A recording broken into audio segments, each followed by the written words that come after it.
Okay, cool. All right. So thank you for coming to It's Not Your Dice. And I want to start by saying that this is not titled There Are No Dice. This is titled It's Not Your Dice. So clearly this is a dice game. There is luck involved in this game. Otherwise they would not have included dice in it. There are 8-sided dice of red, which are attack, and green, which are defense. And so on this side, you notice I've got purposely everything over here, dice. Everything over here is everything else that comes with the game. And everything else that comes with the game is the purpose is to defeat the dice or make them your friend. And so this training is basically about using all of this to take care of the luck factor as much as possible in this dice, or make it turn to your advantage rather than to your disadvantage or to your opponent's advantage.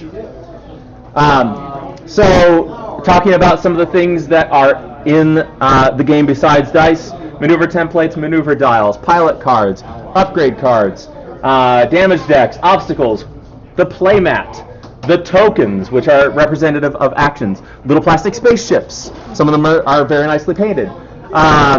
All of this stuff can, in fact, be used to change the luck in the game to your benefit, and we'll talk about all of that as we go through today. I also want to say that some of this is going to be my opinion based on experience, and there'll be a little fact mixed in here and there just to keep things legit. When we get to certain parts, I'm going to ask for audience feedback, get some ideas from you all. Phil's going to help me with a couple of aspects of the training, and so I do want to make it interactive if we can, if people have questions, so please feel free, jump in as I go. If you ask a question, I might repeat it for the audio, so just know to expect that. So again, it is your job as an X-Wing player, and by the way, I am also assuming your purpose in this game is to win games. We're here this training is about winning games and winning tournaments. Obviously, you want to have fun doing that, and you want to be a good winner and a good loser. But that's the objective that I'm focused on for this training. I don't think that I have to provide a training to those who are just in it to have fun, or to run lists that I just want to run 4 X-Wing because it's cool and it looks like I'm actually in the movie kind of thing, and I'm going to make pew-pew noises.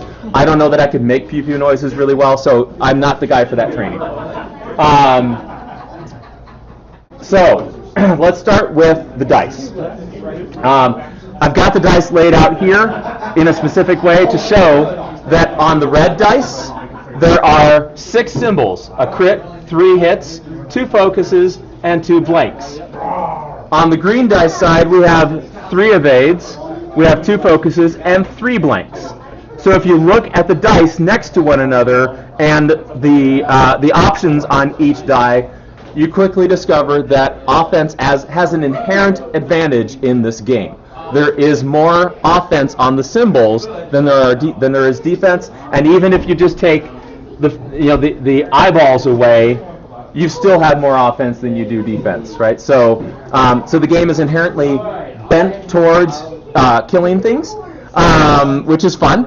But you want to understand that as a key aspect when you do everything in your game, from movement, action decisions, building your squad to begin with, and so on. So it's important to note that about the dice. Now I'm going to set the dice aside. We'll come back to those, but I'm going to start talking about all of the things that you can do in this game to start turning luck in your favor against the dice.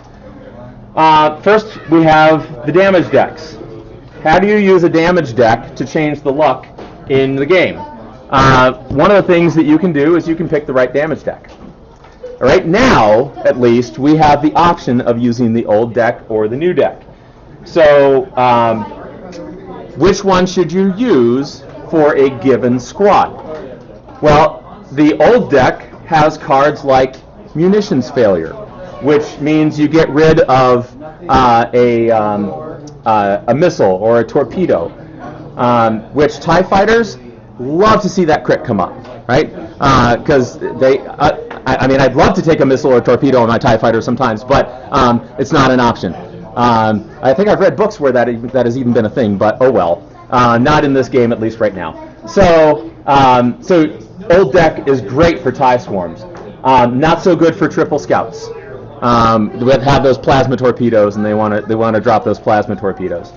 The Old Deck had a little bit of a more severe blinded pilot too, where you actually had to have a legitimate target to shoot at in order to clear the blinded pilot. Whereas now, with the new deck, you only need to have an opportunity to shoot, meaning it's your turn to take an attack. You don't actually have to have a target in order to attack, in order to use your turn to clear that blinded pilot and flip it over. Other examples that you guys have seen or come up with where you would definitely use one or the other? Phil, any thoughts? TLT Hawks. TLT Hawks, which one would you use? The not secondary weapon one. Right, yeah. You don't want to use the TLT? No. The primary weapon on the Hawk is pretty solid, right? I don't remember the last time I saw it roll anything other than a hit or crit, but it's still only one die. You still do ultimately want your TLTs. Robots all day would be pretty. Although at least robots have their 3 attack dice native. Yeah. But then you don't get like B's ability or I have seen. In fact, the guy who did it is here, Daniel Poppy. So in the new deck, let's suppose Darth Vader's on a shuttle, and Sunterfell's flying around near him, and shuttle gets to attack him. And Darth Vader throws a crit down on Sunterfell, and it's the one from the new deck that says, on a hit, draw another crit. And so then the other crit comes up, and it's direct hit. Darth Vader just force choked Sunterfell to death from full health. So Sunterfell may want to think carefully about which deck to choose. On the other hand, I think do both decks have the pilot skills 0 and take away your ability? Not the ability. Not the ability. Okay. New deck doesn't lose the ability. Right. Okay. So the ability on Sunterfell is pretty important. Otherwise, he's just a pilot skill 9 interceptor, and he dies much faster when he's just that. So taking the right damage deck, thinking about that as you're thinking about building your squad is something that a lot of people just kind of don't think too much about, but it can be really important. The idea of the new deck, I think, philosophically, in part, at least, is that every crit does something to every ship that gets a crit from that deck. So there's some kind of negative effect beyond just the damage. In the old deck, it was a little bit more hit and miss. Some squads were much more effective than others, so it was kind of uneven. All right, obstacles. Asteroids and debris. How do you use obstacles to change the game to your advantage? Well, let's talk about a few examples. First of all, I highly encourage you to use the biggest obstacles possible when you are learning to play the game. In fact, take some ships out, take your maneuver dials, take some templates out, and just practice. Can I set up here? And if I'm set up like this, what maneuvers can I do that will clear this asteroid? Can I do 2 bank and still be safe, or am I going to land on this, right? So you want to think, I'll talk about how to eyeball things, because that's a big part of this game as I go through several parts of this. But just flying around a bunch of rocks with your ships will get you really good at piloting. And forcing yourself to bring the biggest obstacles possible to a tournament will make you a better pilot. And if you get to where you can just eyeball this like crazy and be like, yeah, I can make that all day long, and your opponent doesn't know that, they're more unsure, then you've got that advantage by bringing the biggest rocks possible. With the triple scout jumpmaster lists that are really dominant right now, big obstacles all day long. I want those things to either have to take suboptimal maneuvers or land on these things. And I don't care with the scouts if it's a debris or if it's an asteroid, as long as I get that focus off of the scout so that it doesn't get to do its nasty tricks with the plasma torpedoes, right? Speaking of obstacles, something that I'm going to kind of touch on some little-known rules as we go through this game too. So I get this usually once or twice a tournament as I'm judging. If there are two obstacles and your maneuver template would go through, or your ship would land on both, then do you suffer the effects of both? The answer is yes, you suffer the effects of both in the order that you went through them. I haven't come up with a scenario where that matters, but they've put it in the rules exactly like that, so I'm sure at some point it matters somehow. So then first you would lose your ability to take an action. You would roll to see if you take a hit or a crit, and then on the debris you would roll to see if you take a crit, and you would be stressed. Other things about asteroids. Let's see. So, tie swarms. I don't think this is the first time I've run this training and given this secret. So, because I think enough people have used it against me that I think they actually listened last time. But if you run into a tie swarm, the very first asteroid, which should be the biggest thing that you can find, goes right in the middle. And then from there, your job is to clog as many lanes as possible so that 2 or 3 ships can't come through comfortably in those lanes and have a clear line at whatever you're trying to fly at it. And if there is a lane, then understand that the odds are very likely that the tie swarm is going to set up to take it, and use that knowledge to your advantage.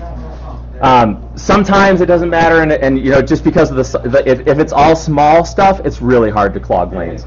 So that's another reason to bring your big asteroids or big rocks or big debris. I will tell you as a tie swarm player that I get a sense of relief when I see debris, and I really start to worry when I see big rocks on the table, lots of them. I do not like that as much. Debris, I'm totally fine if it's advantageous to keep my swarm together. And I have to take a stress here or there and have a 1/8 chance of taking a crit on my academy pilot or whatever, fine, I'll do that all day long. But I do like to shoot, so I don't want to be on asteroids. And I don't like, on going through an asteroid, you have a 1 in 2 chance of taking damage, which you can't afford too many of those on a TIE fighter either. TLT spam is another example of a list where thinking about your asteroid, so asteroid placement as a topic. I ran the 4 Hawks at Game Depot 3 or 4 weeks ago, and everybody thinks that that's such a, I don't know, it's really interesting what people react to when it comes to the difficulty level of running that list. I think it's the easiest list that I've ever run. Because look at the dial on the Hawk. There really are only so many options, right? Am I going to do a 2-speed turn or a 1-speed bank this round? But that's okay because the Hawks have turrets, and every once in a while they do one of those extra moves to really freak your, like, whoa, 3 forward. It's like mind-blowing on a Hawk for some reason. But if you're running 4 Hawks, if you're running like the 4 unhinged astromech, the syndicate thugs, the thug life list with TLTs, or anything along those lines that moves really slowly and generally wants to stay together for focused fire effect, and it moves slow, then what you want to do is clog the side that you want to set up on so that your opponent, and by the way, when you're running 4 TLTs, it almost always is fairly low pilot skill ships, and so your opponent's almost always going to be setting up after you do, and after they see where you set up. So if you set up in this corner, like an Aces list, which is very dominant right now, an Imperial Aces list or something like that, is likely going to set up in the opposite corner from you, diagonal from you. So I would love to see that. Please set up in that corner, because I'm going to set up all these rocks over here and make you fly through them in order to come at my twin laser turret swarm. And the secret to a list like 4 TLTs, whether it's on Y-Wings or on Hawks, is to separate your enemies so that they're only coming at you one or two at a time. If you can do that, if you've got one guy that comes in to even three of your TLTs, that's probably a win. That ship is going to be smoking bad, if not dead, by the time you get done with it that round, because it's shooting back at you, but it's shooting back at you at range 3, and you get the benefit of dropping that range 3 defensive benefit, and the flip is not the same unless it's one of those nasty scouts lists. So my prediction, and we've already seen it, I think a lot. If you've been watching the squads that are at Adepticon this weekend, a lot of the squads that are suddenly TLT is like disappearing fast, and it's because of these scouts. Because those scouts will just eat those Y-wings and Hawks alive, and there's not a whole lot you can do about it with that dial. One of the things that I've flown a lot of Hawks, I've Yep. flown a lot of ion cannon turrets, and I've flown a lot of TLTs. One of the things that I really want to add to as a benefit to this is if you're firing TLTs through rocks at your opponent, you only need to get 1 damage through. If they're firing a 3 or 4 dice primary at you, and they only get 1 damage through, that's a win. Yeah. So I'm perfectly willing to trade 1 damage for 1 damage, give all the defensive modifiers both ways, because I'm trying to sneak 1 in, and you're trying to force as much through as possible. Yeah. So I'm going to summarize that for the microphone's sake. That's one of the other benefits of coming in, setting up in this corner, and having the debris or asteroids clogged to your benefit is that if you are shooting your twin laser turret at whatever opponent is coming at you, even through the rock, you only need to get, say it again? 1 hit. You need to get 1 through in order to get to have the benefit, and they're going to get the rock benefit, but they're not going to get whatever the defensive benefit, and you are going to get the defensive benefit probably. Well, plus when Soontir fires 3 dice at you, if he only gets 1 through, that's a win. Right. If Soontir, right. If Soontir Fel is shooting at you and you only take 1 damage, I'll take that all day long. Yep. Keep shooting at me, Soontir Fel, and only doing 1 damage. Because against the TLT, Soontir Fel will die pretty quickly if that's the case, right? What you don't want is Soontir Fel getting into range 1 of your TLTs. Because, I mean, that's why my Hawks had feedback array, but usually it's hard to solve for that kind of a situation. You can try and set up your Hawks or your Y-wings so that no matter where they come at range 1, you're always going to have 2 that are going to be beyond range 1, but it's tricky to set up and then fly that way and still be as effective and focused as you want to be. So it's a little bit of a balancing act with that list. I talk about TLTs and TIE swarms and scouts a lot because those are the kinds of lists that I'm most comfortable and familiar with flying. So if all of this seems very focused in that direction, that's my natural tendency, but that's also why all of you guys are here. I'm not an ACES pilot, so if anybody who is and has different thoughts to add to any of this, that would be great. I will say this, that I've noticed that there's a tendency, if I'm flying my swarms and I'm setting up over here again in this corner, then again the ACES are probably going to set up over here. I'm likely to come up in this path, and Soontir Fel is almost surely going to come and 5 speed down here and then try and get in behind me and flank me. And the first couple of times I fell for it, and then I made sure I not only didn't fall for it again, but I knew that made him very predictable, and I would set myself up so that I'll put one of my guys on a debris if it means I can turn all my guys in on Soontir Fel when he thinks I'm going to fly this way and he's going to sneak in behind me. Because Soontir Fel might one-shot one of my guys, absolutely. I will trade any of my TIE fighters for Soontir Fel all day long, and that's a win. So I know that aces have to be either very arc dodgy like that and very action efficient, or they need to be regen like Poe does. We'll talk about squad archetypes and a little bit about flying all of those different archetypes a little bit later. But the other thing about obstacles, well, So I'm diving into how the play mat helps you win a little bit, but the combination of obstacles and play mats can help you. So again, I mentioned, this game is about eyeballing like crazy, and if you can eyeball precisely, you will win a lot of games just with that alone. And so knowing that, you want to try and figure out, how do I eyeball precisely? How do I use everything in this game to as much advantage as I can legally to get correct judgments of distance? So one of the things that you can do is you can set up an asteroid somewhere on the field, probably where you generally think the main battle, like the alpha strike and the subsequent scrum, might end up taking place. Set up an asteroid in that corner at precisely range 2 by range 2, because one of the things that we know about range 2 in this game is that it's the same exact length as a 5 forward. So if you know that, and you know that these ships are the approximate length of 1 forward, then you know that if your ship is here and that asteroid is correctly placed, then I know that I can successfully do a 4K turn and stay on the board and not fly off into death.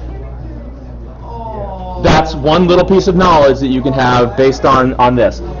If you set these up to be, as you're setting up rocks, if you set this up to be exactly one apart from one another, now you know that is 2.5 lengths of a ship, and you can use that information. So bottom line on asteroids, as I wrap up obstacles, is that you can also use the placement of obstacles and your memory of where you place them and where your opponent plays. Watch your opponent as they set them up. A lot of people, set theirs and then they look back at their dials or they do something else. Watch what your opponent's doing, because that's good information too.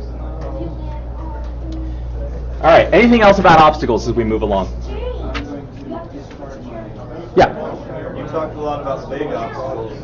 Yep. When is a situation where you want to bring the smallest possible obstacles? Right. So if I used to bring a lot of small obstacles when I was flying my TIE swarms, because I didn't want to run it. I didn't want to be impeded by them. And also there was a lot of stuff at that point that didn't care so much about obstacles that I was likely to face as I got to the higher tables that the best players would typically play.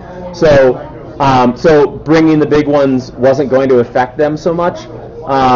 So I just brought what was to my best advantage at that point, which was the small ones, because it doesn't hurt me as much, and it doesn't really matter against my opponents. When Dash Rendar was super popular and flying all over the place, I would bring the three smallest asteroids possible, because asteroids at least affect him. They make him barrel roll off of them if he wants to shoot that turn. I would never bring debris when he was around, because he doesn't get it's open space as far as he was concerned. Dash is starting to get popular again now that Kanan is out, so I might rethink what I'm taking to tournaments a little bit. We'll see. But I like the big ones now, and I bring typically 2 asteroids and a debris, because there's some stuff that like Phantoms hate debris. Because they lose their action and they're stressed, so then they can't cloak when they do the shot if they have advanced cloaking device. So those are some of the factors there. I do really I didn't bring it with me, but there's an asteroid that I call the Mustache, because it looks like one. It's the tiniest of the asteroids. Because it deceives people. It's deceptive. It's just right. I'll just go right over. No, you won't. People, I see so many people hit that thing. I think it's, besides the largest ones, it's the most dangerous one in the game. I also like this one that a lot of people call the Finger. I'm going to talk, I'll show you. You can guess which finger probably most people are thinking of. But I ran into that the other day when I was flying on Wednesday night at our open play night, where the Finger was right in the way of me judging where my A-wing is going to go. And it's very easy for me to look at this and say, all right, am I going to clip that or not? This is actually much harder. It's almost like you want to make less of it than it actually is when you're trying to see if your template will fit through that correctly. It's also great because you can orient it depending on your approach. Right. It gives you a lot of choice for where others are coming from versus where you're going to go, and so you can either make it profile small to your ships or big to theirs or somewhere in between. Yep. So you reminded me of something actually. When I do corner a rock, if I do it in my opponent's corner, then I make sure that this tip, if my opponent is setting up likely over here, if I think they're going to do that, then that's weird. I'm going to do 2 TIE fighters. Then I know that I can set this in the corner, and if they do a 2 forward and then a 2 turn, just because I've done that enough, as close as they can be to that rock, they're going to clip that rock. But if I twist it like this, they're going to be fine. So I try and clog that as much as possible. And actually, if it's faster ships like a TIE Swarm, if it's on my opponent's side, I won't set it at 2. I'll set it more up here, because I want them to have to do multiple moves and gauge those correctly to get beyond that to wherever they want to go. They'll probably be fine, but I've increased the odds a little bit that they're going to make a mistake. And pretty much everything we're talking about this game is not going to be earth-shatteringly moving the odds in your favor. But one at a time, you do all of these things, and they tweak the odds towards your benefit. All right. So then, moving on from asteroids and obstacles, we will get to tokens. And what I really mean by tokens is actions. So, action selection. Focus versus evade versus target lock. Just starting with the basics. Essentially, when you're talking about offense, focus and target lock, like if you look at the math, not a whole lot of difference, except when you want to get a crit, because focus does not help you get a crit unless you have calculation. But focus does help you if you want to avoid taking a crit, and you have a lot of green dice to roll, and you want to chip those eyeballs into hits. So depending on your situation, as you gauge what the battlefield looks like at the point that you're taking an action, is when you're going to make a decision about whether you want to take a focus, you want to take a crit, never want to take a crit, want to take a target lock, or you want to take an evade. I will tell you what I generally do. A few of the things that I'm thinking about, first of all, I'm trying to position myself so that I can make the decision that I optimally want. And my opponent isn't going to put me in a situation where I need to make an action choice that isn't exactly what I want. Quite frankly, I hardly ever want to have to take an evade. I really want to take eyeballs, or focuses, or target locks because I want to kill things. And yet, a lot of times, like Howl Runner, usually what I choose is evade. Partially because I don't want her to get hit, but partially because there's a psychological factor involved in action economy. If you see 6 TIE fighters and one of them has an evade and the other ones have focus, then chances are your opponent's going to shoot at the ones that have focus. A, because they don't want that auto evade to happen, they want to actually do damage, but B, they're thinking, if nothing else, I at least strip that focus because it's dangerous to me if you get to where you get to shoot and you still have it on your ship. So they try and strip the eyeball if nothing else, which is it's a valid tactic. But I've shifted their thinking towards making that decision by taking that evade on Howl Runner. And the longer that if Howl Runner, quite frankly, lives past round 1 of the actual engagement in battle, then you win. I mean, not literally, but the longer you keep her around, the more she just gives you free target locks, or free predator at least. Unless you're flying against A-wings. Well, and then you still get the target, but you're rolling 2 dice against 4 with auto thrusters. And as many as that offensive shift, that offensive advantage on the dice goes away. So, and actually, it's like one of those eyeballs, or one of those blanks becomes an evade. You get a fourth evade. I hadn't thought of it that way before. So I mentioned, so that's the literal, evade. You get a pure evade for sure, whereas you only might find a focus token to be useful if you're defending with it. What's that? Unless you're Poe. And Poe is interesting because, if you roll one eyeball, great. If you roll 3 eyeballs, what do you do? Sometimes the right decision is spend. All right, so then let's talk about some other actions that are available in the game. Oh, and let me say also about target lock versus focus. If I'm running my 5A wing list, and there's one in particular that I kind of want you to shoot at more than the others, I'll take a target lock with it, and I'll take focus with all the others.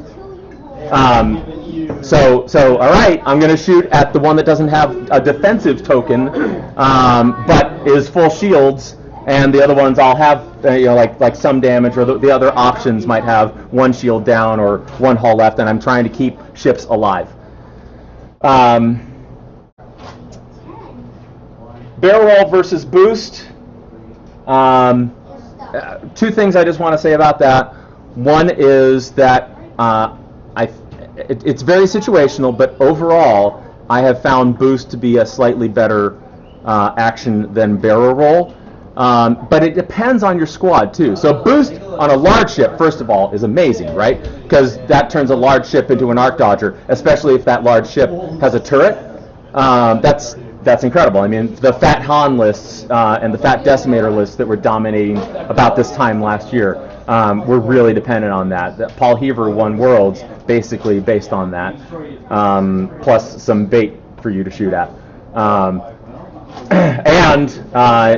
We'll talk about this a little bit later, but it also helps when you have a large ship with a lot of points in the boost. That also helps to protect those points. If you've got 63 points in one ship and it's really hard to kill, then you're protecting 63 points. And you can kill everything else in that squad, all the other 37 points, and he doesn't have to kill a whole lot of yours to still win. He or she. I apologize. So, barrel roll and boost, though. Barrel roll oftentimes is the superior action for if you want to block. I find myself barrel rolling all the time to do things like if I see this and I see that this guy is very likely to take a K turn, then I might do this barrel roll and block his K turn. And also, if this guy, especially if this guy's taken some damage already, then the only one that can shoot at him is the guy that ran into me and is now stressed because I blocked him. Yay! So I'll do barrel rolls for that kind of thing, but obviously you can use boost to block as well.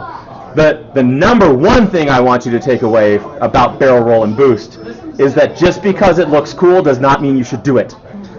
And I see so many people do that. It absolutely looks cool.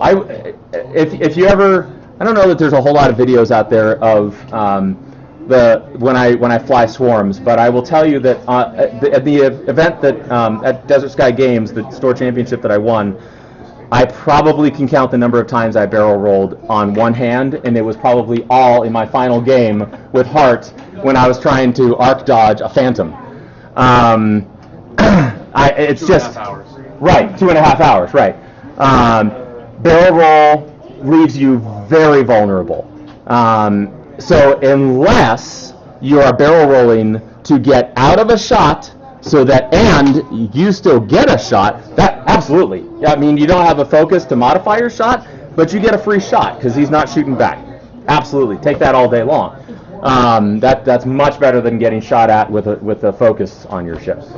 And actually, I'll just say this. I'm sure it's somewhere later on in my script, but let me just say now, when it comes to defending in this game, I have kind of a sequence of preference.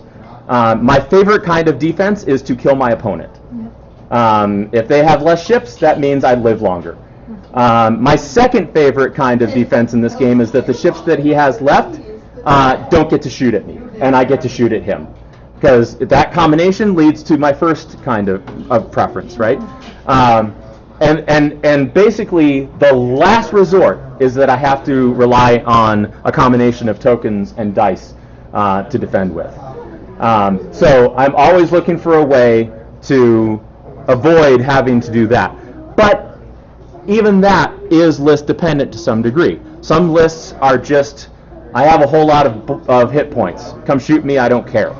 I'm going to do more to you back before you can kill me. Decimators, ghosts, those kinds of things. So I mean, there are tanky builds where that's not exactly the same equation, but still, killing stuff is good in this game.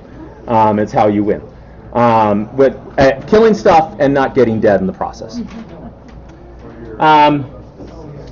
So yeah, cloak and decloak and slam are the other things that I'm thinking about when it comes to actions. And this goes more into squad building than anything, but just thinking about, I've seen a lot of K-Wing players that I think they just forget that slam is even an option. Like, I'm just going to move and shoot you because that's all I can do. You've got your TIE fighters all aimed at me, and I'm sitting here with my K-Wing. What am I going to do?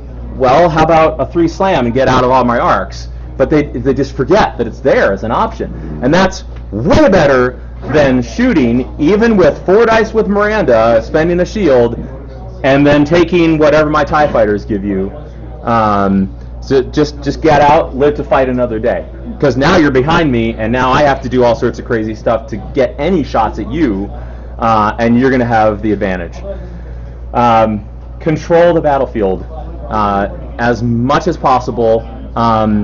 Again, we're going to talk about this as we get into the playmat a little bit more, but controlling the battle, if you're in the driver's seat and you're dictating what your opponent's options are, you're going to win more games than you lose.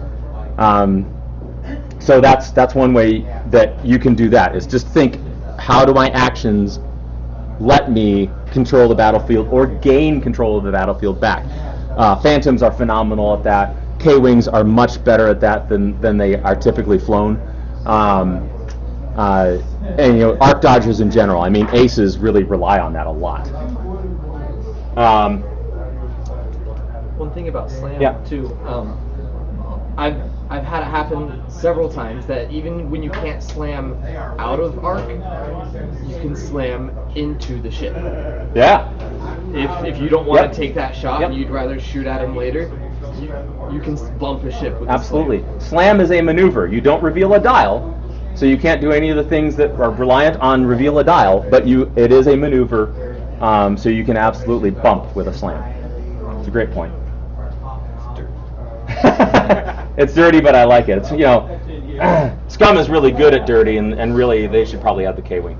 I would disagree.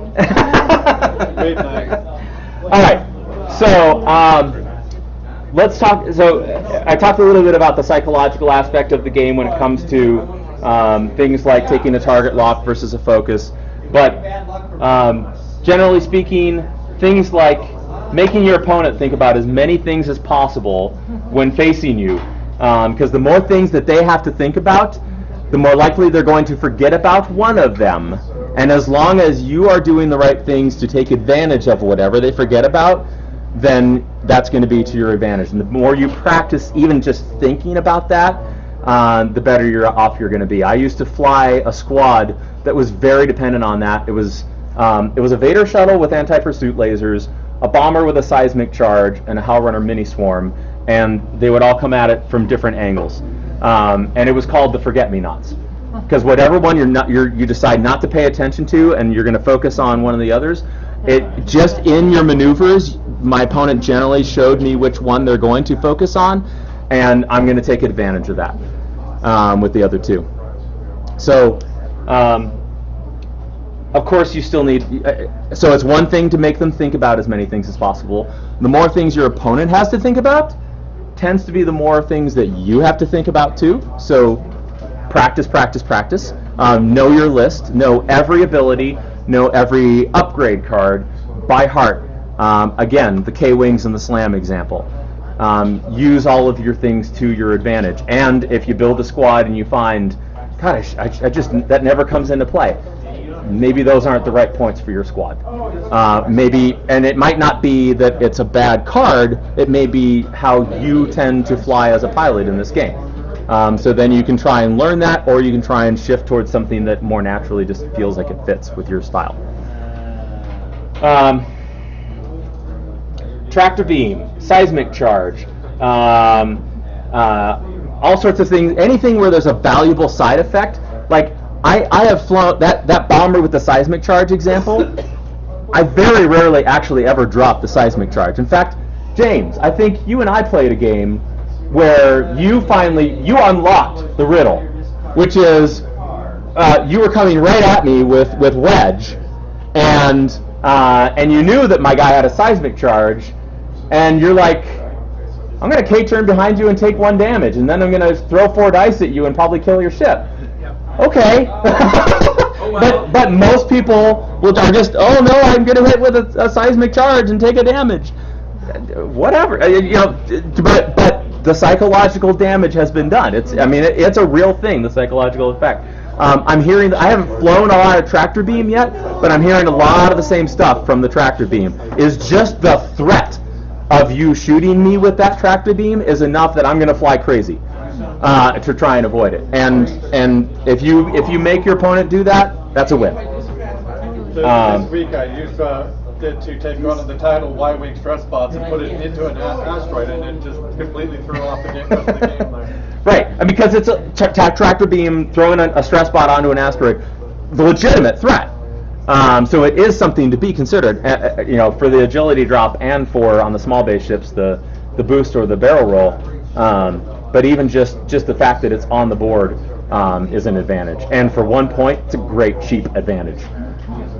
Yeah, but in terms of dealing damage, you gotta hope they're near a rock or they're near the edge or something. Yeah. I had a tractor beam against John, and he landed a prototype once on an asteroid. Right. And I was just arc dodging the crap out of it. Right. So the tractor beam, you have to think about the tractor beam in and of itself is one thing. What are you doing with the rest of your squad to take advantage of the fact that you're going to shoot that thing with a tractor beam? And if you see that they've moved in such a way that you can't take advantage of it, then you just use your regular gun instead of the tractor beam. Yeah, I was using it as a reverse arc dodging. I'm going to move your arc now away from me. Right. Yeah. It's a really interesting 1 point. One of the things that I really focus on heavily as I'm squad building is point efficiency. So for 1 point, if the rest of my, especially if I've got a build and tractor beam is just it's already a possibility in my squad, I'm not taking anything else, there's no better option, I'll just throw it on a ship just in case. It's kind of like seismic charge. I used to do the same thing for 2 points. All right, so then let's talk about maneuver dials and templates. So choosing the right move, let's see. All right. The main thing with maneuvering, I'm actually going to show some examples here about how to read the game a lot with your maneuver templates. Some of you have already seen me do this. But before I go into that, let me just say that one of the cardinal rules with this game is that predictability kills.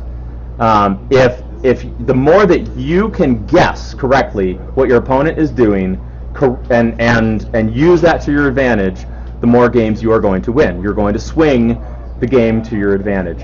The more that you can close the number of options available to your opponent so that the only ones left are predictable options, or predictable in that either if you want to shoot at me, you're going to do one of these two things, and I'm going to set my squad up so that no matter which one of those two things you do, I'm going to be in good shape, or you're going to fly away from me and not get a shot at me, maybe I don't get to shoot at you, but I'm okay with not getting, like that exchange, because I've made you fly away from me. Now you have to readjust to get back into the battle, and I know that you have to readjust, and that makes you predictable. So the lesson there is, when possible, I mean, always think ahead to, as I move into this position, how predictable is that going to make me next turn? Not just how predictable is this move, but what is my opponent expecting me to do this or something else, but next turn, am I going to just have to do nothing but this in order to stay on the board or not fly through an asteroid or anything? I mean, quite frankly, sometimes flying through the asteroid is exactly the thing to do to be unpredictable. Especially if you're already stressed or something like that, and you fly through debris, you didn't really lose anything, right? Or if you're double stressed or something. Unless you get hit with the crit, and then the crit deals you 2 other damage as well. Well, yeah. There's risk, but that's part of the game.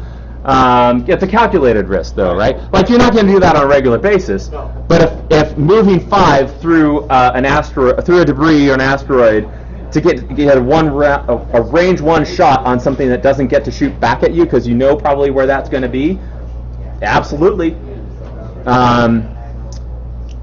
All right, so seeing the game, eyeballing the game. We talked about these bases being the equivalent of 1 forward. It's actually not. It's actually slightly less than 1, or slightly greater than 1 forward. So even taking the nubs out of the equation, that's why you can't be exactly back to back and do a 1 forward boost over another ship. It doesn't quite get there. You can do a 1 bank boost, because I don't know how many of you have actually compared your templates to one another, but look at the difference between a 1 straight and a 1 bank. Huge difference, right? That's almost a 2 if you were going forward in terms of the amount of distance in this direction that you move. And so that's something you have to get really good at eyeballing as you're talking about things like moving around those asteroids. Is you've got to know that how significantly different that is. And I always, there's probably a better way to do it than this, but generally speaking, I'm really good at eyeballing forward now, because I know how much this is. That's 1. I know that this is about 2. And especially if there's a bunch of ships around me that I can use to like quickly eyeball, okay, that's 2. So, all right, so I got that. That's really good information. If there's ships around, I can usually eyeball pretty precisely. So I know what a forward 2 is. So I go, and sometimes if you've played me, you might have even heard me say, all right, 1, 2, 3, and then and so the is, now I'm cocking about 45 degrees that way and moving just slightly over. Yeah, absolutely. Yep. So let me actually set these up here and here, and the 3 as well.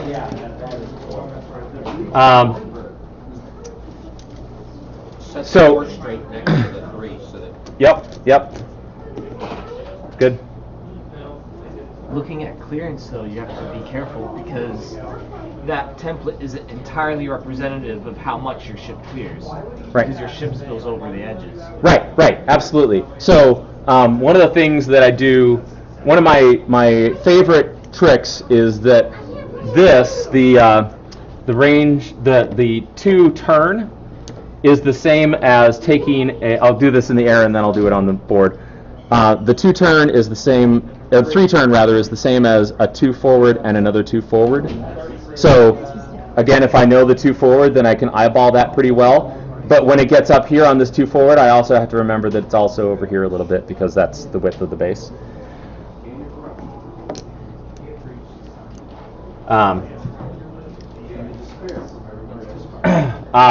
So let's see. Do the 2 turn, 2 side on the table for the video. Oh yeah. Yep. Thank you. So what I just showed was you've got a 3-turn, and your ship is here, just know that a 2 forward this way plus another 2 forward this way gets you to where that turn is going to end up placing you, except that you're also going to have a little spillover because of the width of your ship. So you also have to take that into account. Some of this is eyeball, and some of this is just knowing what mistakes you've made in the past, and just kind of learning from them and judging based on that. So what I know about a 3 bank is that every time I look at it used to be that every time I used to look at something and think, is a 3 bank going to clear this? If it's something like this, I used to think, I don't know if a 3 bank to the left is going to clear this or not. It's going to be really close.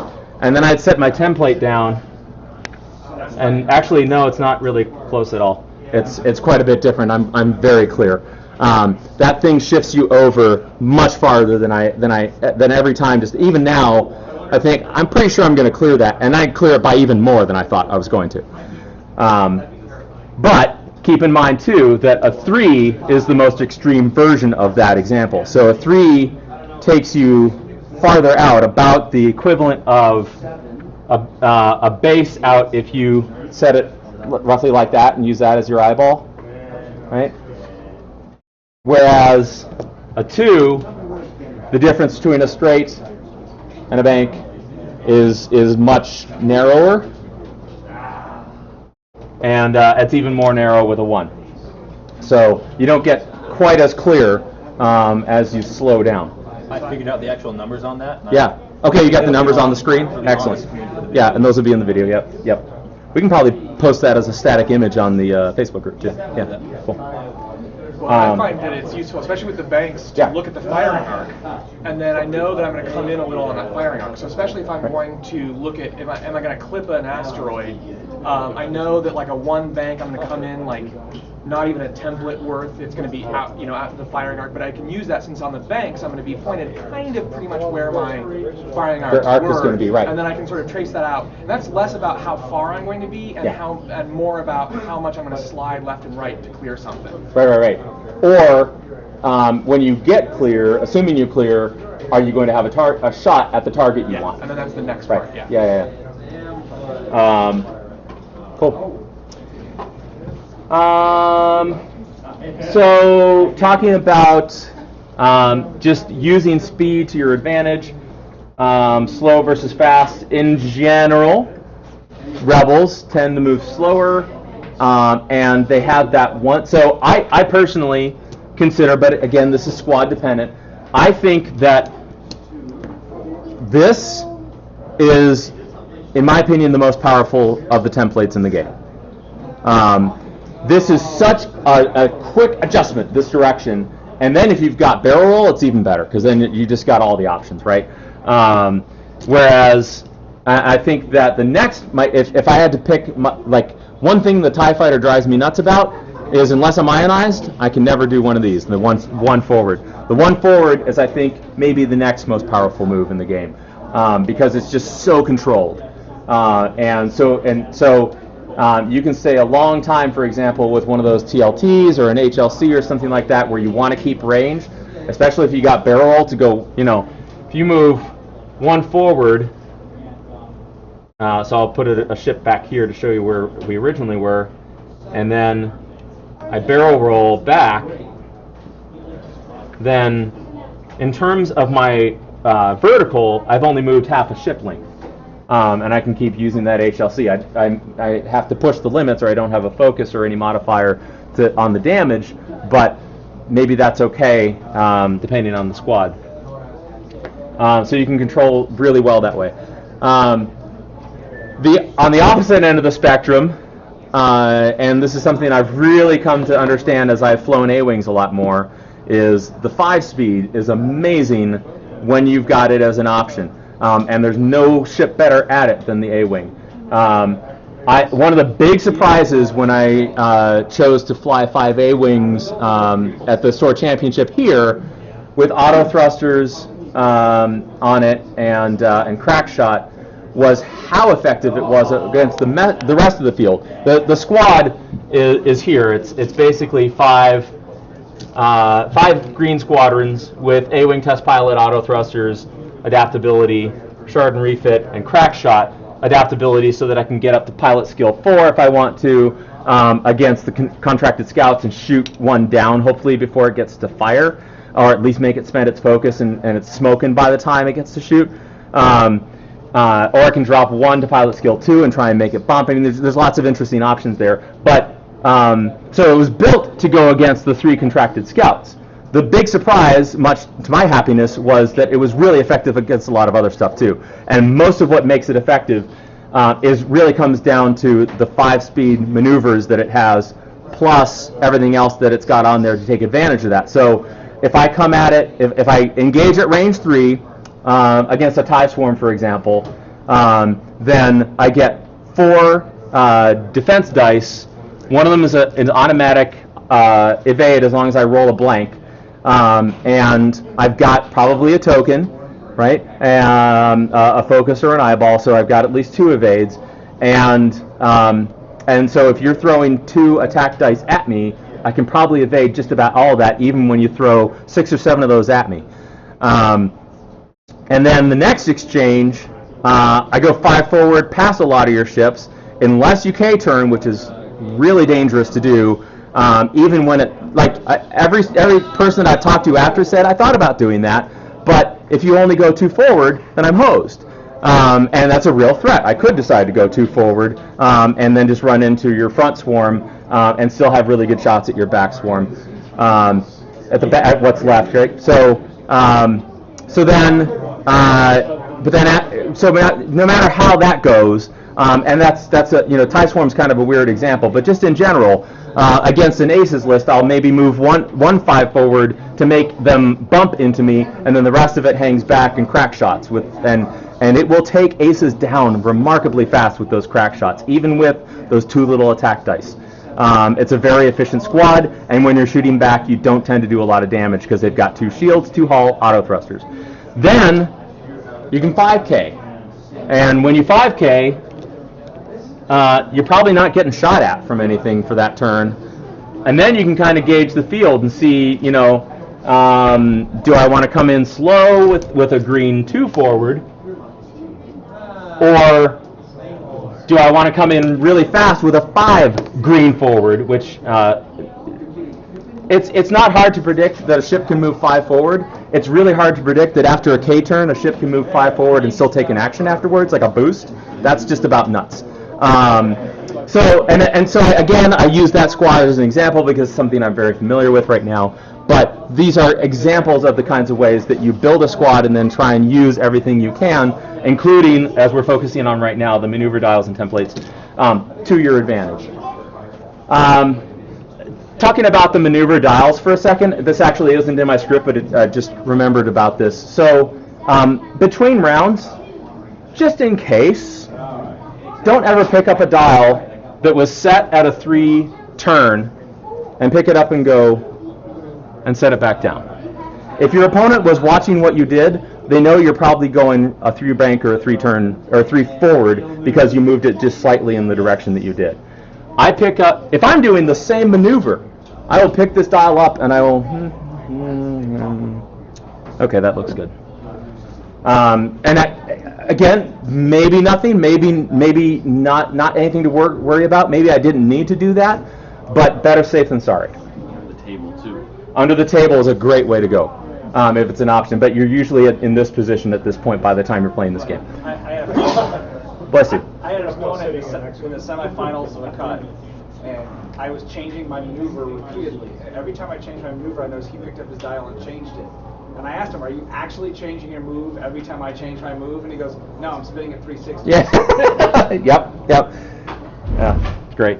The other thing there is a lot of people will write on the back of their dials. Yeah. They're practically telling you what their maneuver is. Right. As soon as you see one set, Yeah. you now, I mean, if you're familiar with the dial, you now know right. where every single one of their maneuvers are. I'm a fair player, so I try not to look at dials like that. But yeah. I mean, that's why I think I really like there's things I don't like about those new, like the new replacement dial sets. Mostly the fact that that's really expensive to do for a tie swarm. But there's a lot of advantages to it, and that's one of them. As tight as the ones that you get out of the package, and so I've seen them Right. sometimes, and sometimes the ones you get out of the package are just Right. slide all over the place. They tend not to squeak as much though on some of my dials, and some of my dials look. Let's see, I don't have an example. Some of my dials look much worse than this, so that's nice. Although my TIE fighters that are completely gray on this, I'm never going to use those replacement things because that's like. It's actually a form of intimidation. Again, going back to that psychological factor. I've used my TIE fighter so much that it's white. I did have several people at the last tournament comment on how well worn Yep. the dials Yep. I was using were. I wear it as a badge. Intimidation factor. Yep, absolutely.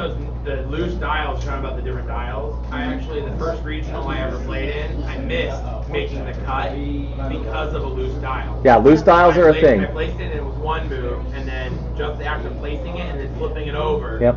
changed it dramatically. Yep. And that one move took Wedge from having a perfect shot to flying into an asteroid. Right. So even dials that I know, like I've never had a problem with these dials being loose, but I'm still going to set them down very gingerly as I move away from the dial. Yes. And if I pick it up to double check it, I will double check it very carefully. Okay, I'm good. Yep. Nothing has shifted. Yep, definitely. All right. So anything else about templates or maneuver dials before we move on? Okay, we're working through these. Playmats. So I think this is actually, I did not know the precise number until I saw the math or the numbers on that sheet that we've got displayed in this. But I knew that a playmat is roughly 3 of the range rulers on the side if you line them up, which is so each section on a range ruler is 2.5 bases. So you get 7.5 times 3 is 22.5. If any of you have heard or seen the video about the rule of 11, what the rule of 11 means is that if you've got a ship that is exactly as far out as it can be on this side, so that's 2.5, and then you've got a ship on, sorry, video guy, on the other side that is the same. Right? So you've just taken 5 out of that equation. So you dropped it from 22.5 to you're now at 17.5 left. So if you move, and you know that this is 7.5, so if you remove 7.5 from 17.5, you get 10. So I'm saying that this is 22.5. It's actually more like 22.85. It's between 22.5 and 23 in distance. So 10 won't quite, or you have to get to moving a total of 11 in order to be able to shoot at one another. Right. You have to reduce that equation from 17.85 down to 7.5. So 10.5 actually does it, which could be 2 5 forwards and then one of you does a barrel roll, and you're probably there. You do a 5 forward, that's actually moving you 6. That's moving you 6. You're right. Thank you. So you have to move it. Thank you. That's a great move. Yeah, great point. And I meant to look at the robots because I've had a really interesting situation. I'll show you in a second. So if you move 5 forward, you've actually closed 6. So if this guy does 2 and 1, then that's only a total of 9. 6 plus 3, we're still good. If he does 3, that's fine. If we go 4, now we're engaged. And the large bases are 2, right? So that's even more. And what I had happen to me last year at the San Diego Regional is I had my TIE fighters laid out as closely as I could to the front, facing forward, not backwards. So something like this. And then my opponent on the other side had his brobots. They were actually on the base. And they did a 3 bank,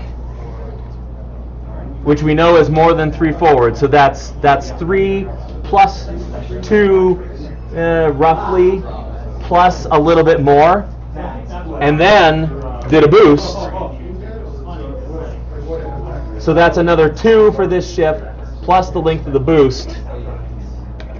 And I'm not representing this accurately because I didn't start at the absolute opposite end of the table, but all I did was move 2 forward, which is as slow as TIE fighters can move, and my front row was in his range of fire.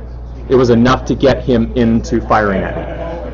Which, 3 TIE fighters against 2 range 3 robots that both had auto thrusters and heavy laser cannons. Not a great matchup. My TIE fighters, unfortunately, did not have auto thrusters.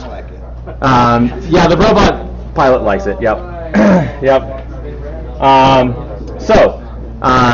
Ever since then, when I see robots across the table, I just turn 1 forward or 1 turn in, so that I can stop that from happening, because that's nonsense. Or I start all my guys just as far back as I can. While I've got these set up here, let me show you something else. So if you set one ship as far forward as you can, remember this is 2.5. So if I set one as far forward as I can and one as far back as I can, what's left in between is half a base. So as I'm making my moves across and gauging distance, like if there's ever a time when my enemy is coming at me and I need to, let's say they move in so that this is the end of their move and now it's my turn to move, and I've moved my ships, I've selected 2 forward on my dial. So if I start with these front ships, which again is just everybody's natural instinct is, I got to move my forward ships first, right? So if I move these ships first, then this guy moves forward 2 and bumps into him. This guy moves forward 2 and bumps into him, and this guy moves forward 2 and bumps into this guy. And so now I have 1 shot. He's got a token because he got to take his action before I started moving, and I've got 1 shot tokenless because I ran into myself, and he gets to shoot back at the guy that's tokenless.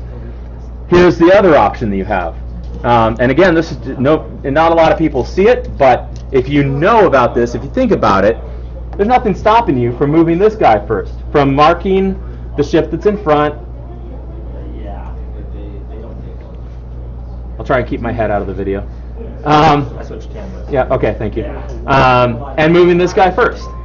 Because not only does that give you the option of taking an action with one guy that now gets to shoot at this guy, but now you've got this guy back here, and he will bump just like he was in the previous scenario, so you haven't lost anything by bumping here, except now you still get to shoot with him too. So you get 2 shots on the guy instead of 1. And then this guy really didn't have any other options in the scenario that I came up with, so he still bumps. But just by selecting the number of the order, and this is also why I love to run squads that are all the same pilot skill, especially when I run them in high numbers like this, because then I have that kind of option to select from. Every time I try and mix pilot skills up, I get weird results. What's up? That guy might be able to do a 1 turn and still be an arc by bumping. Oh yeah. So that's another good. Yeah. So this guy, but that's only so if I see this coming. Yeah. Then I could do that, right? Yep, absolutely. And if you've got a low pilot skill ship that's in front of you, generally, somebody's going to try and make you bump as much to their advantage as possible. That's what I would do with my low pilot skill ship. So yeah, for sure. So if you can see it coming, definitely take advantage of that. The other good option here is it's risky, but if you really saw this coming, this guy could do a K-turn, right? And that would be good too. All right.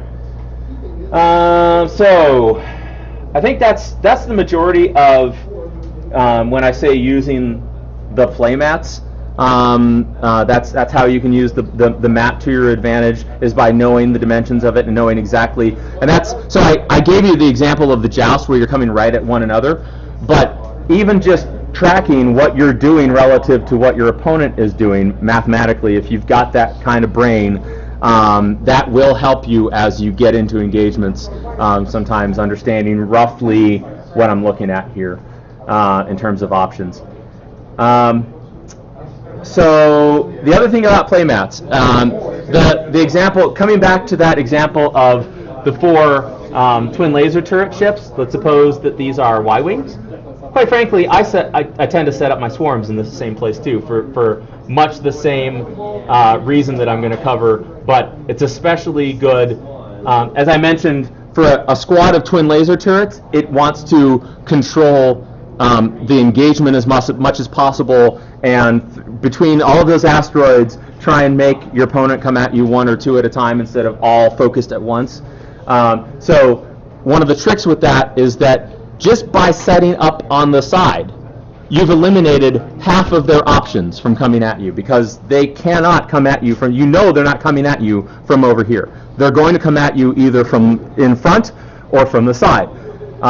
And if they are, and quite frankly, it's just almost instinct to players to set up diagonally from where they know that your swarm is, so that you have lots of options as you take your approach. It's probably the best thing to do, depending on the obstacle placement. Usually things, like a twin laser turret swarm, depending on what you're running, jousting it might actually be not a bad choice, because no matter how you approach a twin laser turret bunch, they're probably going to get 1 volley of twin laser turrets at you. It's kind of like approaching 3 B-wings with heavy laser cannons used to be a thing, way back in the day. And what I knew about fighting that with my TIE swarm is I can't stop you from getting a heavy laser cannon shot at you. You are going to get a shot at me with your heavy laser cannons. Here you go. I'm going to try and make it as most advantageous to me as possible, and then that's all you're going to get, because now I'm going to be at range 1 and I'm going to knife fight you. And so it's the same thing with the twin laser turrets. Is if you're approaching it, you got to let them get their twin laser turret shot. You're probably going to have to take that, but just do what you can to mitigate that. Maybe only take 2, the front ones, and then get into range 1 and stay there as much as you possibly can, because they just can't do much about you, especially if you can get in back of them with that, or the side of them with that. So by controlling this, by just all you did was set up on one side instead of in the middle, but now you've taken a lot of control of the board, because you've taken a lot of the options away from your opponent. You know that they have to approach a certain way, depending on where they are, if they want shots at you, and you can use that to your advantage. All right, we're moving to little plastic spaceships. Really, we've already talked about a lot of the things that I wanted to talk about when it comes to using them to your advantage. Use them to eyeball. Know that there is that half space distance between them if you've set them up as far forward and as far back as possible. So like if you see that you're likely going to get in a position where you have to bump, then you know that your front guy maybe has to bump, but your back guy is going to be okay. He's going to make it. Because you're just only barely going to bump, and you know that there's that half base distance between them. I talked at the last time we did this. I used to set up my ships when I was in any kind of real formation, so that I used a one distance range ruler, and I would set up a ship, one on one side and one a little bit beyond the other side. Basically, the plastic was beyond. And then I would set the next row up behind it with this peg on this side lining up with this peg on this side. The reason I did that was as I was moving through obstacles, that gave me a pretty tight formation and one that would not run into each other. I knew that as long as I was precise in my movements, that I would not bump into myself needlessly.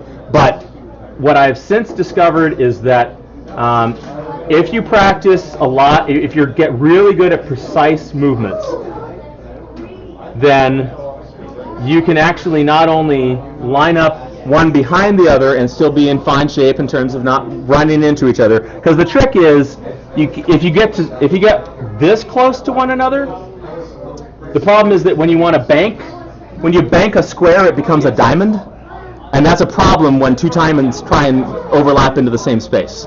So if you do this, which I would love to do with a TIE fighter, but unfortunately it doesn't have a one bank, but let's just pretend. It's boosty. And then, it doesn't have boost either. Dang it. Then if you try and do the same move with the other one, then it runs into itself. If you did a 2, I think that's probably okay. Yeah, that'll be fine. But you've taken some of the flexibility of your flying out if you set them up that closely, because they have to do things in a certain way, like I just did, in order to not run into each other. A lot of people that run TIE swarms or swarms of any kind, Z95 swarms too, will actually purposely run into themselves a lot in order to just keep having lots of shots. And I think that was a really viable tactic for a long time. And now I think there's so much stuff that can punish you if it's got actions and you don't, especially as a TIE fighter that only has 3 hull to begin with, that you're going to lose that equation a lot more often than you used to with all the threats that are out there, with twin laser turrets out there, with the scouts launching plasma torpedoes and so on.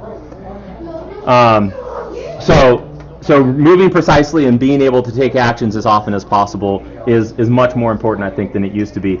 I've since closed also, though, the distance between my ships for even more of a focused fire situation. So I would set up my front ships so that they are precisely the width of a maneuver template apart from each other.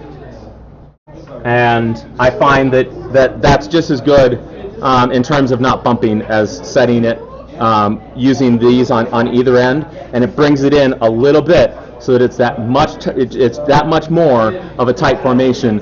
And the reason that's important is for those focused fire situations, which when you're running a lot of ships, focused fire tends to be how you're going to win games. Getting a lot of 2 dice shots are not that great until you have 8 of them, and then they're okay. And then I set them up in back of one another as well now, and that's when I staggered them, that was fine. I also didn't run into myself, but I also found that it made it so that I had to have an even larger gap in between things to fly them through lanes. So running them behind one another squeezes it so that I don't have to have quite as much of a gap. I can have a more narrow lane and still get through it just fine. All right, so the other thing is that even though I just said that it tends to be a losing equation now more than it used to, as we saw in that other situation, there are times when bumping is the best answer. If in that previous situation where I overlapped one of my guys, took an action, and then the guy behind it bumped, I'm assuming that I saw that guy coming. I knew that I was probably going to have to bump, and I was okay health-wise with allowing that bump behind here to happen. Like, the guy's going to get a shot at me. I'm going to get to roll my defense dice. I'm hoping for a decent result. I'm probably not going to die. I might be hurt a little bit in that exchange, but I get to shoot back. But I'm making that equation. Like, is this guy that's about to block me, is he already hurt from the alpha strike? And maybe I get to kill him even before he gets to shoot at me, because if he blocked me, he's a lower pilot skill than me or equivalent pilot skill than me. And so I'm going to take that into account. If this guy's smoking, and he has 1 or 2 hull left, I don't really want to bump with him. I don't want to have this guy that's going to make everything else bump have a shot. So maybe I'm just going to move this guy 5 forward, and assuming that this guy does come in and make me bump, I'm going to fly past you, not get a shot, but now I get to live. and now I get to reposition and come back into the battle for another exchange before I ultimately die. That does a couple of things for me. It makes it so that I have those points still on the board, and it might not die. It might be that you're so focused on what you've switched your targeting to that you miss the fact that I'm coming back around with this guy that you harmed. But the other thing is that if I make, sometimes when I do that, the opponent will chase after the guy that's almost dead because he wants to take points off the board. That's, in a tournament, it's about taking points off the board in the 75 minutes that you have to do that. By the way, that also affects targeting priority. As an aside, in a general game, I see a lot of people that are just try and kill stuff. And then they do the same thing when they get into a tournament. Oh, there's a Z-Wing, a Z95 in front of me. I'm going to shoot and focus and kill that guy. And in the process, I'm going to lose, I might lose one ship in the process. You're going to lose at least as many points and probably more points and maybe many more points if you trade a Z95 at 12 or 13 points for anything that's on your squad. So that's what your opponent is hoping that you do. Sometimes it's still the best option to try and kill the Z95 and get it off the board so it can't block you or whatever, but it's part of the equation. All right. So just a few more general things. So I think we've gone through all of the different materials that are in the game that can help you mitigate the dice. But there's other things that I wanted to make sure that we touch on. We've already talked about predictability, setting up ships and practicing flying. So not just the flying around the rocks, but set up formations like I just did, and see how tight you can get them before you bump into one another. Get that practice. Get comfortable. So one of the things that a lot of people miss also is, because I see they start with these really nice formations, and then they do the same move forward, 5 forward, and so they do this, and this guy is going to move here, and this guy is going to move here, and this guy is going to move here. Wait a minute. These guys are now way far apart. This isn't anywhere near behind him now. What just happened? I did the same move on all my guys. There's precision in the move. There's actually quite a bit of wiggle room between the nubs as you set the template in there. And a lot of people, I see a lot of mistakes where they'll line it up for the first guy. They'll push it all the way over to the left, and the next guy they'll push it all the way over to the right. And then as they move it, they'll just kind of casually move it and just set it down. And eventually your guys are going to get spread out. I kind of gave an extreme example, except I've seen it a lot. But the more you do that, the more you guys are going to be out of alignment. And that tight formation might have worked at first, but if you do that a couple of turns straight and then you do your 2 banks and you run into yourself all of a sudden and wonder how that happened, that's how that happened. So consistently use exactly the same side, like push your template all the way over to the same side when you're moving your ship, and then when you're at the other end, do the same thing. It doesn't matter so much which side of the wiggle room you choose. Sometimes, quite frankly, it's not much room, but one side might be a little bit more in the direction you want to move than the other, so why not pick that? But then the other thing is do that consistently with every ship you move, and you will stay in formation.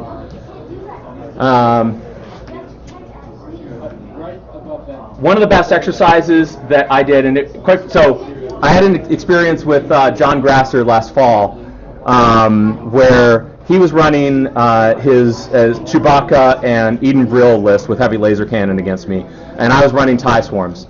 And I had one of those games where, dice, again, are a thing in this game. There is a luck factor in this game. We can do all we can to try and mitigate the dice, and at the end of the day, there is still luck involved in this game, and the dice can and will stab you. One of the things I like to say is that green dice are an illusion, albeit a persistent one. So to that end, I had a really horrible green dice game against his squad. My attack was fine, and I killed one of his ships, but he just kept one-shotting my TIE fighters. And quite frankly, that's how you beat a TIE swarm, is you manage to one-shot a couple of them during the course of the game, and you're just taking off points so quickly when you do that the point advantage that a TIE swarm typically has, which is you have to kill 2 or 3 of me for every one of you that I kill, goes away. And so I was inspired from that experience to just say, I wonder if I can just set green dice completely aside and win with only red dice with a TIE swarm. And I started flying with that like that for a couple of weeks against some really good pilots that I knew. And I did better in some games than others, but I managed to win a few, and I learned a lot about flying my TIE fighters. So that, again, going back to those core things, my favorite defense, killing things and not getting shot at, you get really good with that when you have 0 agility TIE fighters that you're flying around. So it's a really phenomenal exercise when you get to like a moderate level of experience with this game, and you really want to take your game to the next level. I can't recommend it highly enough. Whatever squad you happen to like to do. If you're running ghosts, it's less of an exercise than others. If you love a ship, if there's a ship in this game that got you excited about it in the first place, and you just really wanted to use that ship, and you cannot find a tournament viable build for it now, wait a wave or two, and it will come back around. I am confident in my heart of hearts that someday the M3A will be a viable ship in this game.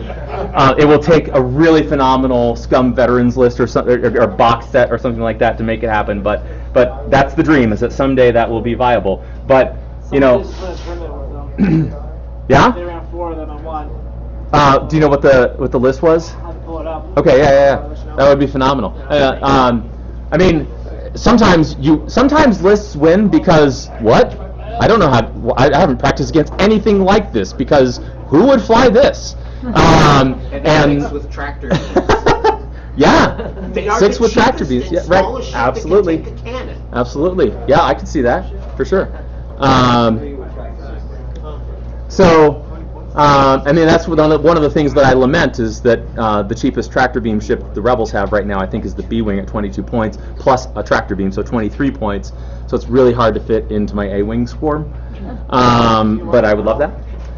What's that? Do you want it now? Yeah, what's the list? Tasari pies, 3 of those with the mind links.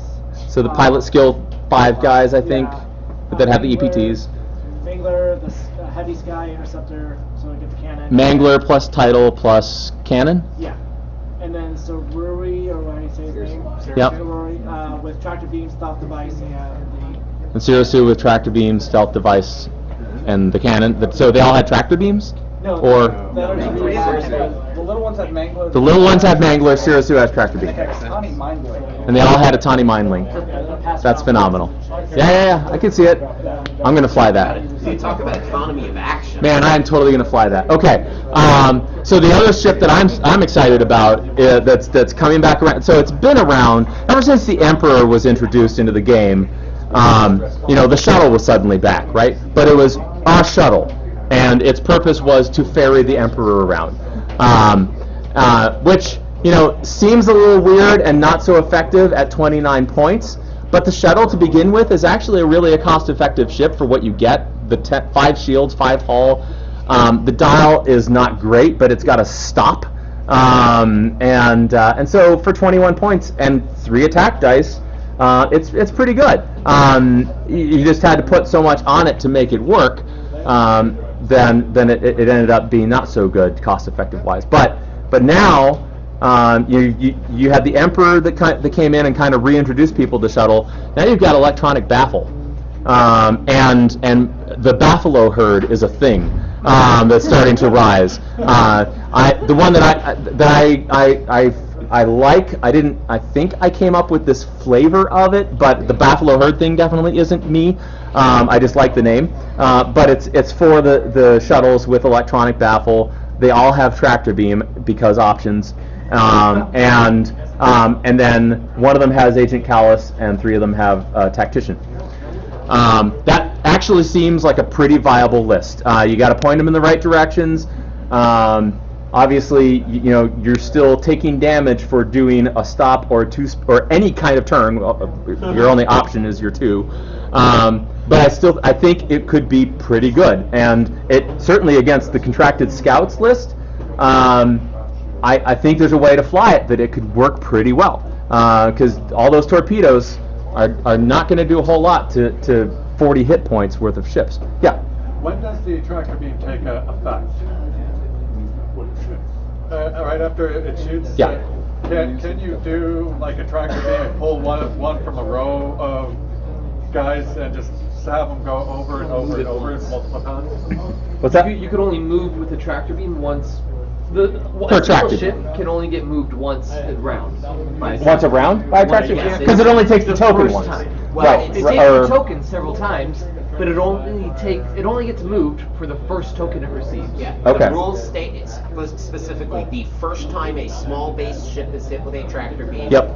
First time. You choose Okay. to boost or barrel roll. You may Okay. choose, but it's just the first. and it's an option. Right. And now it's an option, which it wasn't on the card, but then. But you can pile tokens on and continue to drop the agility, right? Yeah, okay. But you just can't One trade. token a turn. So And it only removes 1 token a turn? That's nasty. Yeah, okay. So I'm definitely flying that list.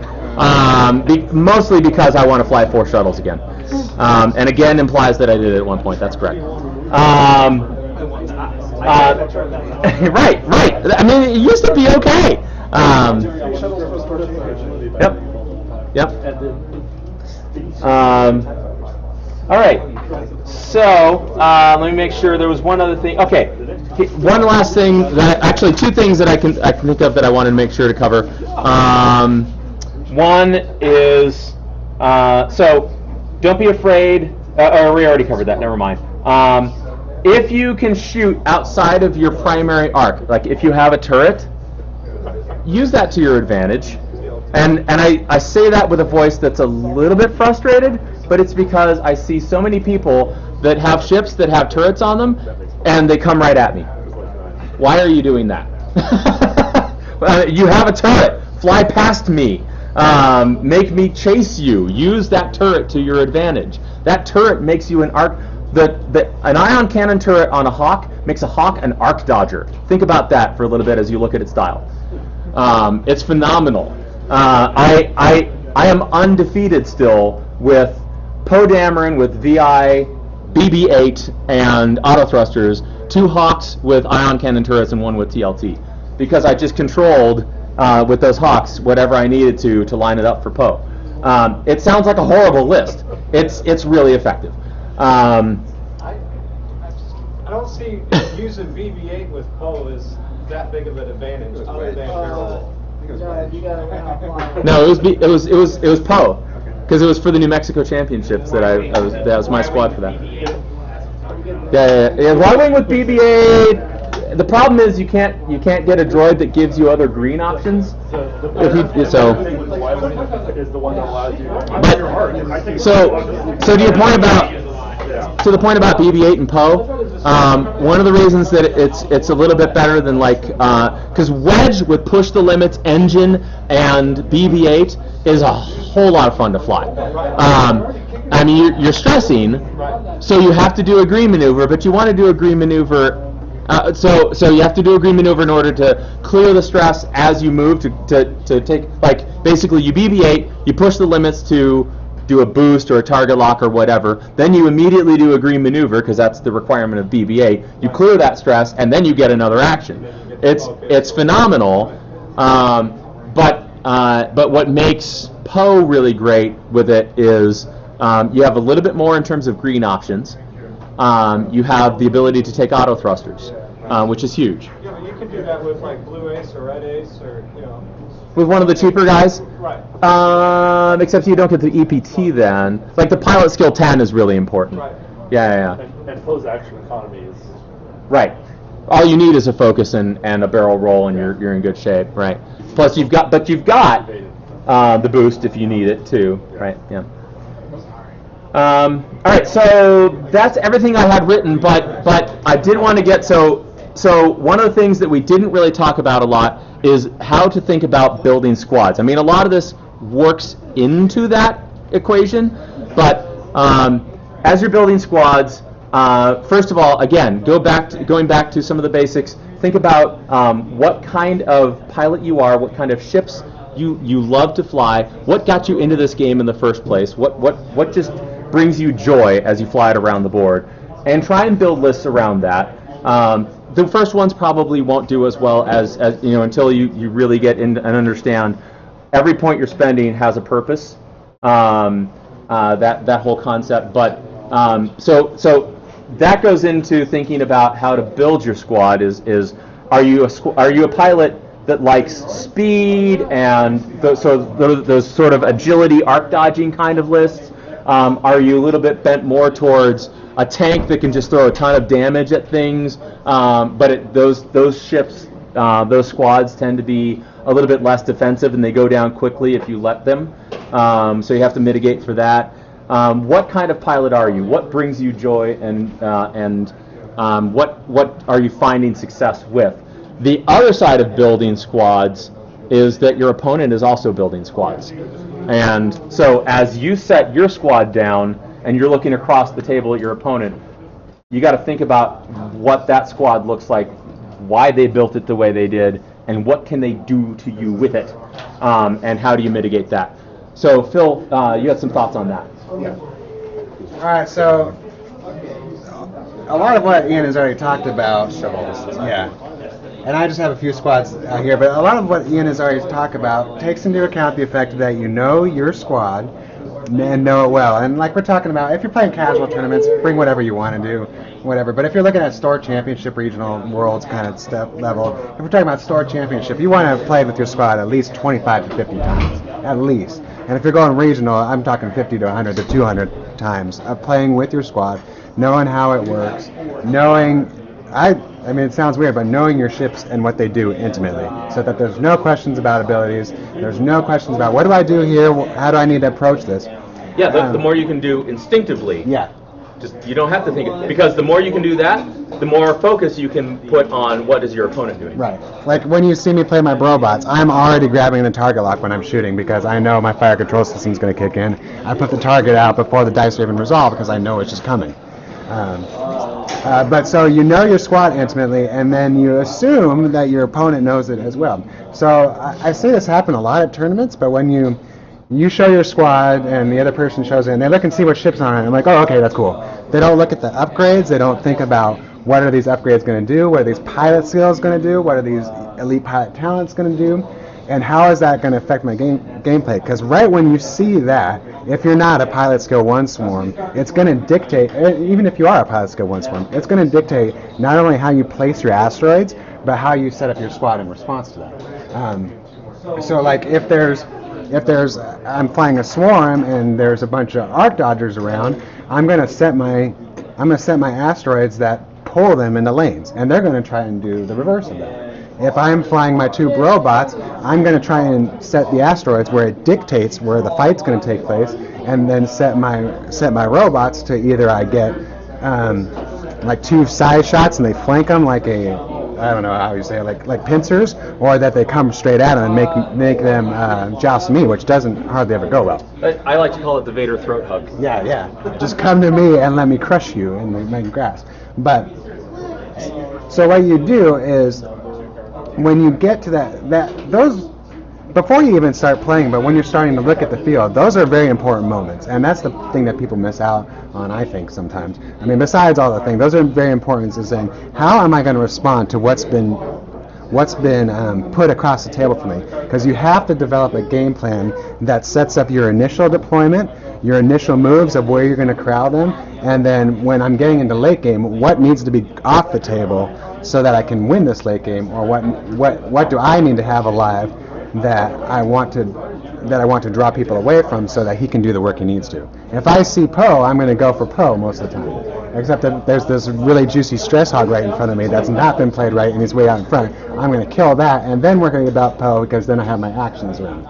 But that all depends on how is he flying. Is he playing his stress hog as a goalie like Dan likes to play, or is the stress hog way out in front anxious to get shots? Because then that stress hog is a dead stress hog. But when yeah, I've said this. Look at your squad. Look at your opponent's squad. Know what the abilities do. Know what the cards do, and how they especially interact with each other and the ship that they're on, because that's gonna tell you a lot about how that opponent wants to fly, how he wants to position, where he wants the fight to take place in regards to the asteroids, and so then you start controlling that aspect as well, and throwing wrenches or big stinking rocks in the middle of that. So like a swarm, yeah, put it in the middle. Put the biggest rock in the middle, because I know that throws a wrench in how my swarm opponent wants to fly his swarm. Asteroid placement is a lot like tic-tac-toe. Yeah. Don't just, I mean, you can do it whatever in casual, but if you use casual to practice, of course, use casual to practice. But don't just randomly throw rocks on the table. Think about, do I want a lane right here? Do I not want a lane? I don't want any easy approaches at all. And I want rocks, and I like the little ones I like the rocks with weird little nubs, because where do I want that weird little nub where they're going to need to make a precise maneuver mid-game, and I know that's going to take place, so where do I want that point that's going to throw off their precise maneuver as they try and arc dodge me for a shot? The other thing about looking at your opponent's lists is look at what they don't have too, and what I mean by that is don't give them cards that they don't actually have. Oh, yeah. So at Worlds, I did this to myself once, and I saw it come back, and like somebody made an assumption about my squad that wasn't true. But I was flying against a Sunter Whisper Vader build. And of course, it didn't have all of the bells and whistles that those ships normally have, because you can't fit your optimal builds of all of those ships into a 100-point list. But so Vader, for example, didn't have engine. But as Vader's coming at me, I'm placing my dials on my TIE Swarm and thinking about my maneuvers and my barrel rolls and everything based on the assumption that he's going to be able to boost and barrel roll to get into whatever position he wants. I gave him a free boost, basically, as I'm thinking about my moves, and it cost me the game. It was a psychological advantage. I don't think it was intentional, but I gave him 4 free points. Don't do that. Yeah. And so I brought out a couple of squads that I mess around with, but one is a shuttle with the Emperor on it, Soontir, and an Inquisitor, both with push limit on it. And so that push limit tells me that they're going to use their actions and they're going to be stressed. And that push limit also says, okay, they're going to have a stress token on them eventually, which means I know where their greens are. That removes half their dial for me, and so I need to be in a position to block them accordingly. And the other one is a dash with the new Kanan, so he's very maneuverable, and what's his name, Chopper, and a Chopper Ghost. So I know the Chopper is gonna block, so I pull him into the rocks in such a way that he's not gonna have an easy time blocking me. And I know the dash is gonna try and skirt around the edges. He's gonna try and do his big maneuvers to barrel roll away and then have a heavy laser cannon shot. So I know I'm gonna have to corral dash into a corner, or at least block him with one ship and get my second ship into the position. And so I'm already, right when I see that, before the game even starts, I'm already trying to figure out what's the best way to deploy my ships so I can do what I need to do to get the blocks and to get the positioning I need to corral them where I need to be. And then all the rock placement takes place. But all of that started looking at the opponent's squad. And so take that into account as you're starting your game. How did you learn and start learning about, because I think that I've heard that advice many times, I've got some practice, but how did you actually start approaching figuring out what that meant for actually like placing the first rock and then the second rock and predicting your opponent, like to actually start doing that, building lanes or building trap zones? So part of that is trying to list yourself. Lanes or trap zones, just for the microphone. Oh yeah, so yeah, lanes or trap zones when you're building or playing the list yourself.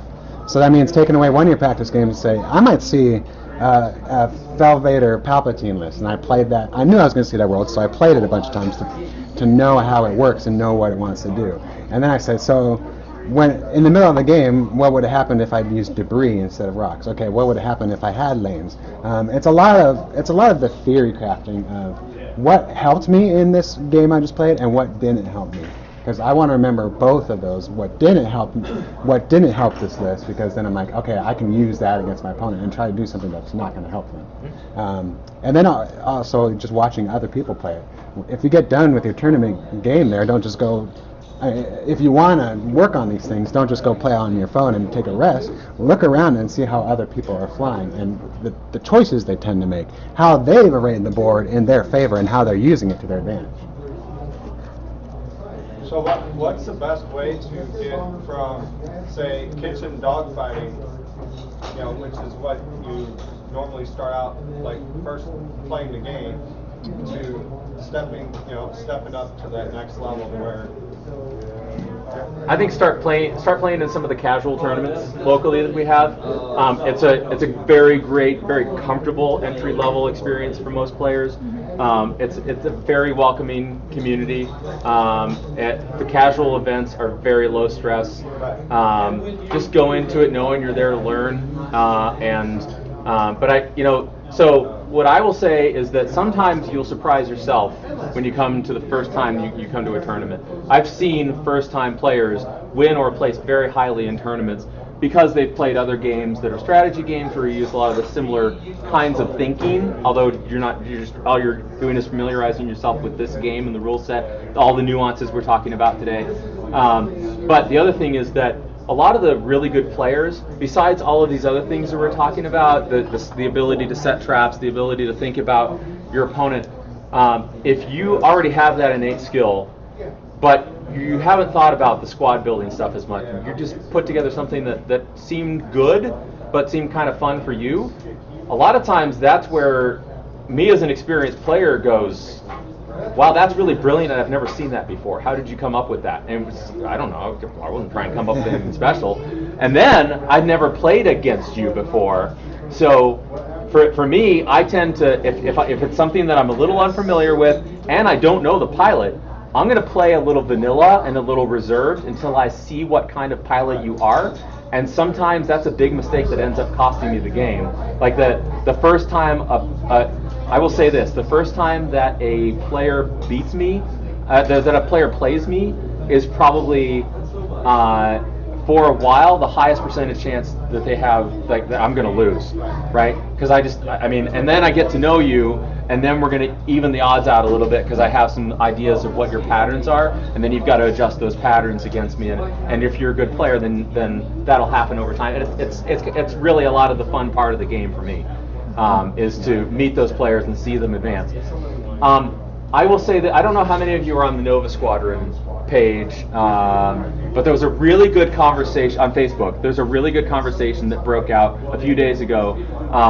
I posted the basic concept of you got the dice over here and everything else over here, and everything else is against the dice. Like you use that against the dice to mitigate them. I posted that basic thing out on our Facebook page, and there was a little bit of conversation that was generated. I posted it over there, huge blow up of conversation.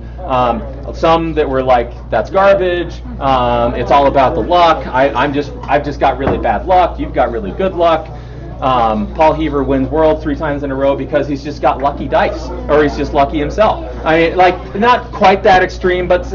It's bringing those people around to the thinking. There's a reason that every time you go to a tournament, it's a lot of the same names towards the top. Not the same order, but the players that have a certain way of thinking about this game tend to go towards the top. It's not because they have magic dice. Magic dice are certainly helpful if you find them. Let me know where I can go get some. But it's it's how you again use all of this stuff that we just talked about. But it's really more than anything. I think the number one, if you take anything else away from today, and I know we've gone really long. We're going to get into the tournament here in just a second. But please take away from this that this is all something that you can use to your advantage to take the luck of the game and twist it so that it's more and more and more in your favor and out of the hands of your opponent's favor, who's thinking about all this stuff in advance. Don't just think don't walk. If you walk away from a game, if you walk away from every game that you lose thinking, "Oh, it just had really bad dice," and you may not even realize that you're doing that. That every time you lose is because of the dice, and every time the win is because I had a really good move. Like you've got to have met those players, right, at some point. And I just kind of laughed. Okay, if that's the way but I don't want anybody here to think that way. It isn't just that. You have innate skill, you have innate talent, you enjoy this game, you have a love of this game. You wouldn't be here if you didn't. And these things can all be mitigated. It just takes practice. It takes those 50 to 100, and it's not just 50 to 100 games with one list against against whatever other lists will get you to a point. You will learn things about the game. There will be things that you absolutely will never learn with that particular squad until you shift to another squad. I made the joke last November as I came out of Worlds that what I learned, what I took away from last year's Worlds is that I am really good at this game called TIE Swarm, and I don't actually know the game of X-Wing all that well. And so that the last 6 months have been me learning this game all over again through the eyes of different squads and different archetypes. You know, you've got the regen archetype, you've got the tank archetype, you've got just swarm with a lot of lists, a lot of ships at you. You've got arc dodgers. Now you've got this almost new archetype of missile boats. The 3 contracted scouts is the first example, and that's certainly dominating right now. I can guarantee you other people will figure out other things that they can do with guidance chips and the ordnance that's out there, and as new options come up too. Those thread tracers, I don't think people have unlocked thread tracers potential yet. So there's still a lot coming from Wave 8, and then there'll be future waves too. So take this to heart, that when you walk away from a game and it's gone poorly, even when it was 100% the dice, then there are those games where the dice just fail. Don't blame them. Just set that aside and say, okay, regardless of the dice, what did I do that I could have done differently that would have put myself in a better situation? Thinking about all the things that we just talked about. And I think the best thing, and it takes a little bit of humbling, but as soon as your game is over, thanks for the game. Hey, so opponent that just played against me and clean my clock, what did I do wrong? And see what they say. Sometimes they don't really have a whole lot, but sometimes they'll have been thinking about it, and they can give you some really good insights. And that's where you learn the most, is going from kitchen table to top table, is not playing the same people. But not playing the same people over and over again, but playing the people that beat you, and you learn something from it. I call them Phil. Why do you think I always want to play with Phil? I still read a lot of stuff from like 40K and Hordes and like Bell Lost Souls, and one of the articles that I thought was applicable to like every single person in tabletop gaming, they were going and talking about somebody that's like, based off of your perception of the heroics of the character and stuff like that, are your dice really performing as poorly as you think, or are you actually still hitting within that normal curve, but your perceptions of what you're supposed to be able to do skews you so that you think that your dice are completely crap. Instead, if you look big picture, you're falling perfectly in the normal curve every time. Yeah. One hitting statistical averages. When you have so I have fallen into the trap of, I had a tournament where I had a couple of like really bad games in a row, and in terms of the luck skew against me, and so logic up here in my head knows that's going to come back around, and I'm going to have games I have no right to win in the next tournament that I go to. But in my heart, I have a hard time when I start losing like that, not seeing any, like every time the dice roll well, it's almost like you can't see that anymore. All you can see is when the dice, every time I roll, 1 out of 3 times, it's a bad luck skew. These dice are horrible. He was basically doing it for 40K, and he was like, well, I charged in with my guys, I only killed like 2 or 3 of your guys, I should have been able to wipe more. I'm like, he's like, no, according to averages, you needed this to hit, this to wound, you would have actually killed an average number of wounds, which would have actually been this exact number. Yep. You were heading average, but because it was lower than you somehow had it in your head about what it should have been, you're automatically skewed to put yourself on tilt and getting highly frustrated when you're actually hitting average. Yep. And psychology is a big factor in this game. Very, very big. Don't forget Huge. that. Huge. Every competitive game, every single competitive game, psychology is a big part of it. I when people ask me that, like people that are not gamers, then they just want to understand the basic concept of why the heck do you do this on the weekends. I explain. Okay, first of all, I'm a Star Wars fan, and it's a Star Wars game. But second of all, it's this amalgamation of Risk and Yahtzee and poker, and like I've got chess, poker, and Yahtzee, because you do have the dice factor, and I really like getting 5 crits. Really. So, all right. So, hopefully that was helpful. Any other questions before we jump into the next tournament? I'll have to wait for the latest FAQ. Thank you. Thank you.